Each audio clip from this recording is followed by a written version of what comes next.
All right. Good afternoon. Thank you all for being here. Start on a somber note. On behalf of our football program, I want to offer our condolences to the family of Alex Miller and his friends, his teammates, and really everyone in Roane County and that entire community. Our thoughts and prayers are with them. And so got that news on Saturday, and really just a sad event. So wanted to make sure that they knew that everybody in Spencer and Roane County were thinking about them. So solid three-phase win for us. First, what I think is a really good program in North Carolina State. Talked about it. I thought Dave's done a great job building that, and really proud of how our staff and our players responded. It wasn't perfect by any means, but we played the game the right way, and that's what really I was focused on. I thought it was a great atmosphere, and our crowd played a huge factor in that game, and I said that after the game, and I just want to reiterate that. Quick recap, starting with special teams. First, the negatives. Penalties hurt us. We had a couple uncharacteristic penalties on special teams. I thought it hurt us. They hit us with the fake punt, and really we probably, in retrospect, should have just left our defense out on the field. We practiced fakes. We felt that we'd probably see one. Coach Doran has done that in the past, but they hit us with it, and then we misplayed the kickoff return to start the second half. And I think in our punt return game, we can be better. We got to give Sinkfield a chance to run. The positives, obviously, the block punt. Josh had his best day punting, 4 punts inside the 20, 3 inside the 10. By far his best day. I thought Evan Staley was really solid kickoffs other than the one he kicked out of bounds. The rest of them were really good. 6 extra points. And I thought our coverage units, both our punt team and our kickoff team was really physical on Saturday. Defensively, the negatives, penalties in the first half. We had a couple selfish penalties that really extended drives. By my count, 12 or more plays. We had 2 penalties on third down, late hit on the quarterback, and the targeting call. Their extended drives. Really, I think both of them were on third down, could have got off the field. So that was disappointing. And then we had 0 takeaways in the game. The positives, 2 sudden changes. We had the fake punt. They immediately, defense came out, put out the fire. No points resulted in that. After the interception, they hold three plays in a field goal. So 3 points in those situations was a huge factor in the game. We limited their big plays. And I thought we won on 3rd and 4th down, and we created some negative plays. We had 3 sacks, 7 tackles for a loss. Offensively, the negatives, we got to be better on 3rd down. Good news, we didn't have very many, but we've got to be better on 3rd down. And we got to execute. We got to hit some of our shot plays. That's something we struggled with over the first couple of weeks. We got to do a better job hitting those. Positives are, for the first time all year, we really limited the negative yardage plays. 6.2 yards per carry, had over 170 yards rushing, 100% in the red zone. We had 0 fumbles, and our perimeter blocking was just a lot better. All right, so y'all saw this on social media. I'll kind of tell you the why behind some of our awards this week. Let me get to my pages. Sorry about that. So I want to talk about our scout team players of the week first, and these are important. It's good to give these guys some recognition. And it's a real – if your scout teams have really good weeks, not 100%, but oftentimes the play on the field mirrors that. And our scout teams did a great job last week. Our scout team offensive players of the week were Brandon Yates, who's a guy that we're excited about moving forward, and then Elijah Drummond. Did a nice job there as well. Defensively, our scout team player was Adam Hensley, who did a tremendous job. Obviously, he's very familiar with that defense. He did a really good job getting our offensive guys ready. Then our special teams scout team player was Isaiah Esdale, and that resulted in him getting some playing time too because he did such a good job. We talked about the juice guy on the sideline, and I thought those guys did a really nice job providing energy on the sideline. Jarrett Dagey did the best job there. He won our juice award. And then our community service award winner last, and it's really for 2 weeks, goes back to the Missouri week as well, was Reese Donahue, and he represents our program in the right way. The award winners for the week as far as players on the field, our offensive lineman Colt McKivitz played 72 snaps, 43 production points, far and away our most productive offensive lineman, graded out 93%. I do want to add, I thought Chase Barrett played his best game that I've seen. I thought he was really physically strained. and excited about how he performed and the confidence he'll have in that game moving forward. And I thought the 3 new starters did some really good things. We got to continue to improve there. Special teams wise, we had several really good performances. Logan Timmons with the block punt was huge. Talked about Josh and Evan having nice days, but our special teams player of the week was Dante Bonamico. 24 plays. He started on all 4 core units. Was in on both kickoff plays we had. He had a huge tackle on the fake punt. Great effort play, and he did a great job in coverage on our punt team, and so he played extremely well in special teams. Defensively, we had 3 guys I thought were candidates for that. Giovanni Stewart, I thought he really for 2 weeks in a row he's played at a high level. And then Akeem Bailey, he had 9 tackles in the game. I thought that was his best game that I've seen him play going back 2 years and watching all the games from last year. But the defense player of the week was Dante Stills. Played 61 snaps, 2 sacks, a quarterback hurry, 2 tackles for a loss. I thought he was disruptive. One of those tackles for a loss was on a 3rd and short play. I think you're starting to see some of the signs of what he can be, which is a great player in our league. Offense player of the week, honorable mention was Kennedy McCoy. I thought he played his best game. He went north and south, and he's got to continue to do that. Had some really nice runs for us, but clearly the player of the week offensively was Sam James. 9 receptions, 155 yards, and a touchdown.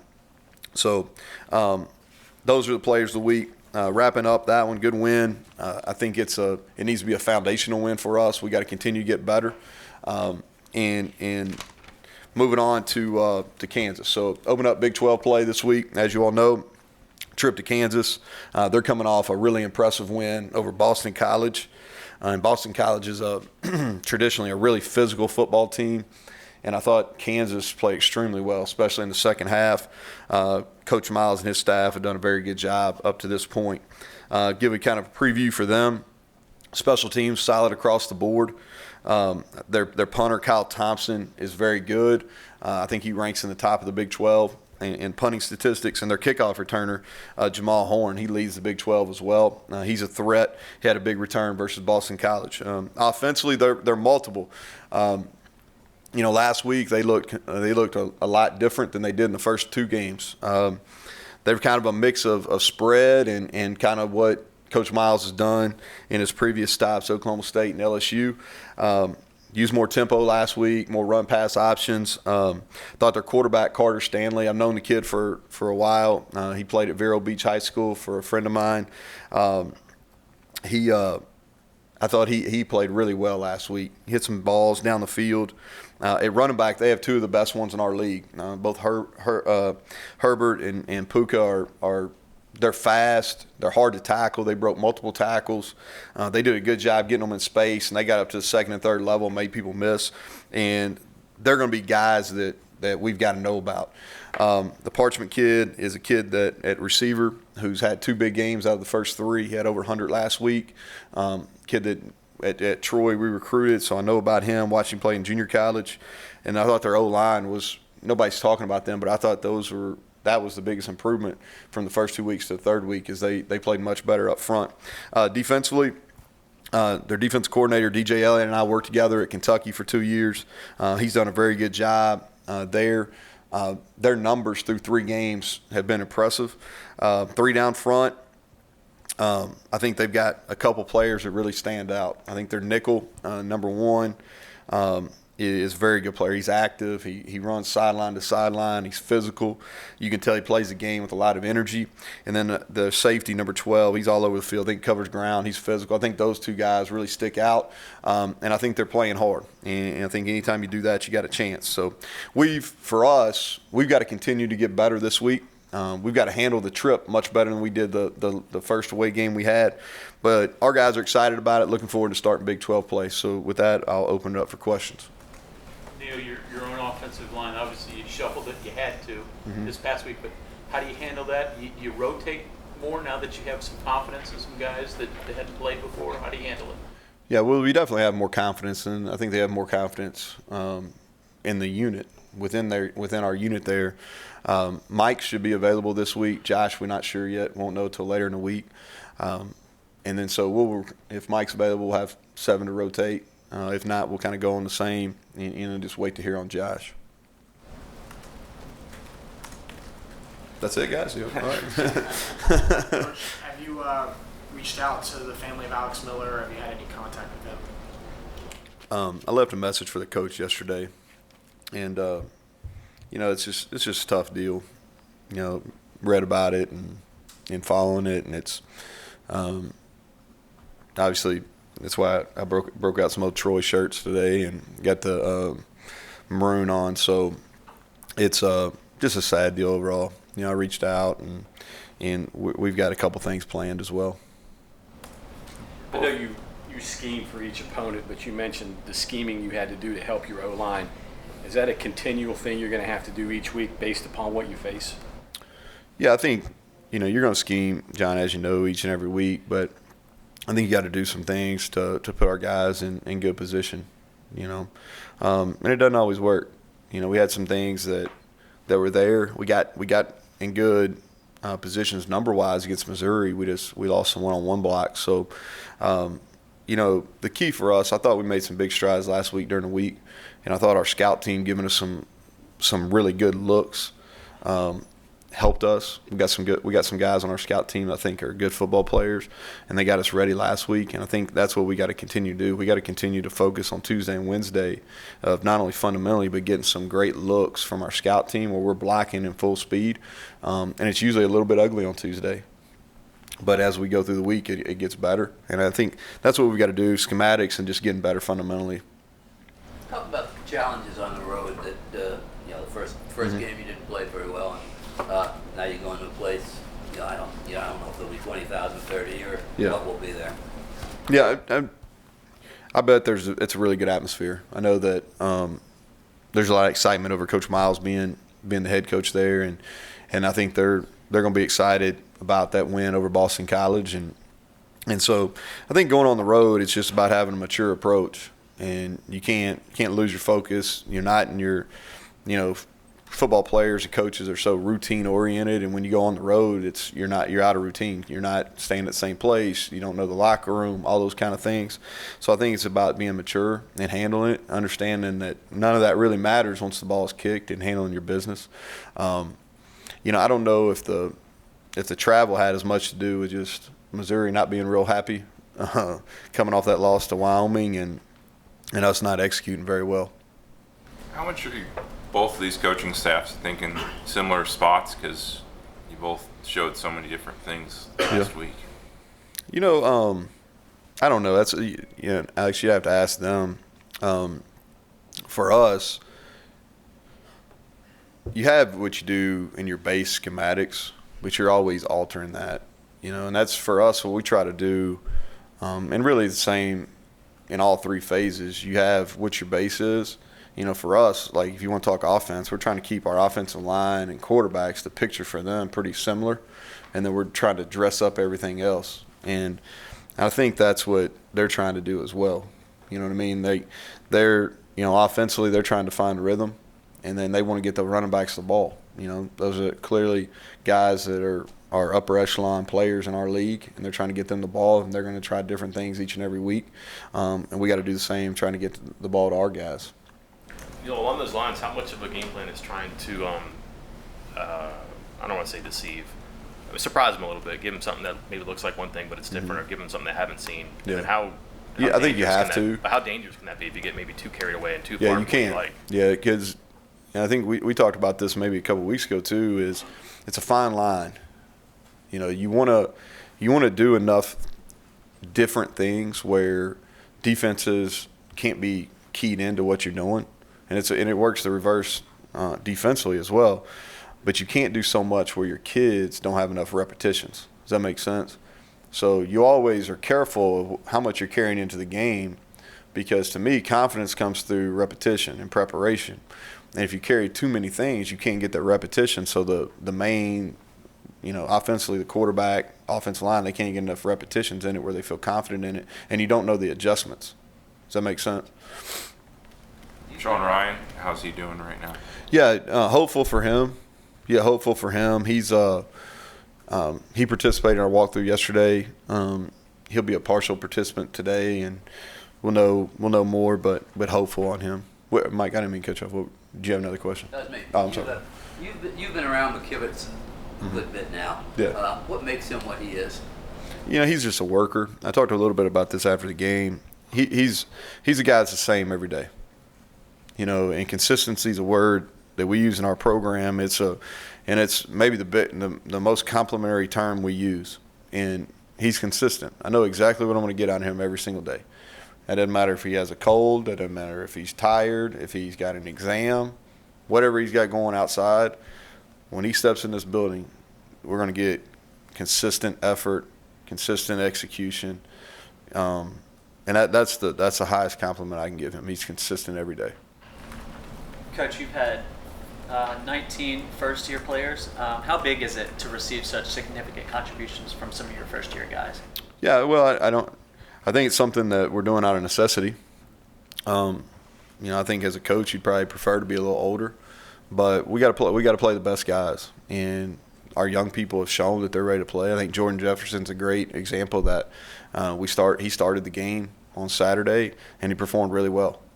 And so Ali Jennings, another guy, played as a freshman, scores a touchdown, does a good job blocking, did some really good things. And so I think as those young guys, the more they play, the better they're going to get. It's not something that we set out and said, hey, we're just going to play a bunch of young guys. No, they just happen to be the best at their positions, or at least in the two deep where they can get repetitions. That said, have you decided about Jennings and Winston Wright and if you're going to continue to play them? Yeah, Ali for sure. Winston kind of up in the air. We're going to kind of play it this week and see, but Ali for sure.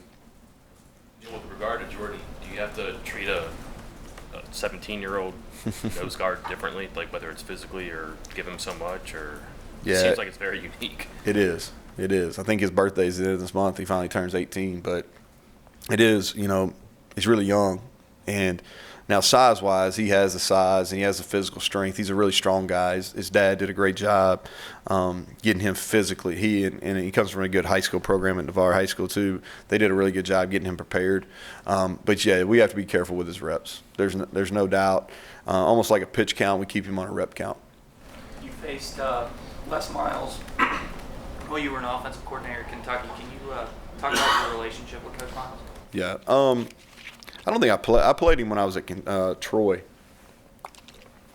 A game that I'd like to forget, honestly, because we were up a lot and ended up getting beat.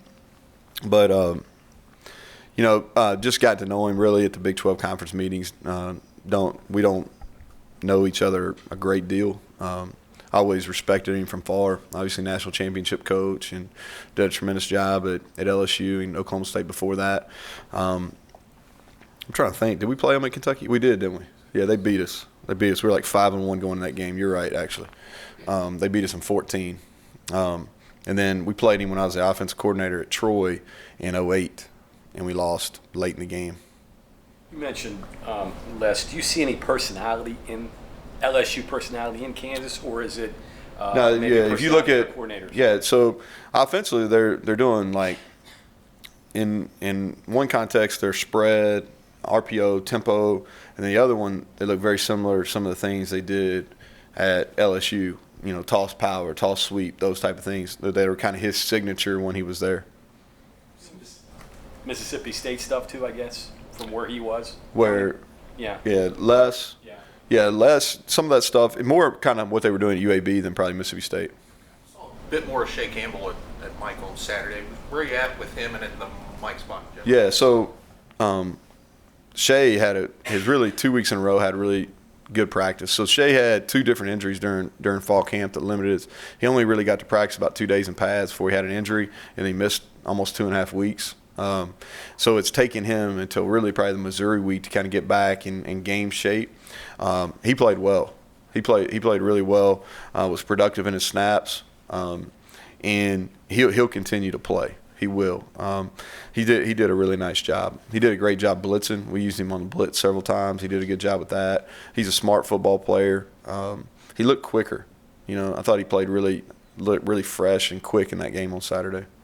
Are you challenging Martell Pettaway right now? I guess with the start? No. Pettaway's he's not in the doghouse or anything. We we got to a point where we didn't use our 2 back packages last week. We didn't feel like that was a good fit for North Carolina State. But no, he's a kid that still have confidence in. We just played 1 back, and what we did is we started Sinkfield, ran him a little bit. Kennedy got hot, and we rode him, and then we felt like Letty was a guy to kind of wear him down at the end, and he did some nice things, showed some power there at the end. Coach, you mentioned the duo back that they have in Khalil and Puka. What will make them so hard to stop? Oh, they're quick. They're really quick. They're north-south runners, and what I mean by that is they can put a foot in the ground, a stick, and get vertical. They catch the ball out of the backfield. I just think they're really good players. I think that, and as we go through our league, I think we'll be hard pressed to find a better duo. They're really talented. What's the concern that they hide behind their big offensive linemen and then trying to find them and squirt through there a little bit? Yeah, well, I think they do a great job. They're patient. They really are. They're patient, and that's a tough trait for a running back, is to kind of hang, and then get vertical. You see it out of the great ones, and both those guys, in particular, Puka does a great job kind of hanging, and then getting vertical. What was the question? Oh, I have one. I noticed you were doing like weird, like almost diagonal snaps on the punch for Josh, with just tilting a little bit. Does that help him out, or is that just something that you got a snapper you can do with him? So that's what we've been doing that. And what it does, it's just about the angles, the block angles. Yeah, so you try to. It's really about geometry. I don't want to get too nerded up here, but it's like it's when you diagonal that snapper, it takes the backside edge, it takes it off, it takes it out of play. Does it make it easier on Josh? Like he doesn't. It doesn't really make it easier on Josh. It's just he still stays square, because if you look at it, he catches the ball square just like he would if he was straight back. But what we're trying to do is we try to get at an angle to take that backside rush away.